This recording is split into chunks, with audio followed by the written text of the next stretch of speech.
ওই ওমর হালকা করছে সমস্ত অল্প পৃথিবীর শাসক হযরত ওমর রাদিয়াল্লাহু তাআলা মৃত্যু সজ্জায় বিছানায় ছটফট করে, বিছানার মধ্যে ছটফট করে।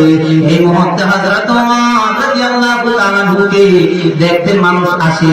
বাবা আমি যদি অসুস্থ হই, হাবিবুল্লাহ হুজুর কেবলা যদি অসুস্থ হয়, অথবা সিনিয়র ক্লাসের মুরব্বী যদি, অথবা কোন একজন বুজুর্গ যদি, আলেম ওলামায়ে কেরাম যদি অসুস্থ হয়, আপনারা দেখতে যাবেন কি যাবেন না? আপনার আত্মীয় অসুস্থ হলে আপনি দেখতে যান। আমার নবী বলেন এটা অসুস্থ রোগীকে দেখতে যাওয়া এটাই হচ্ছে তোমাদের একটা ইবাদত।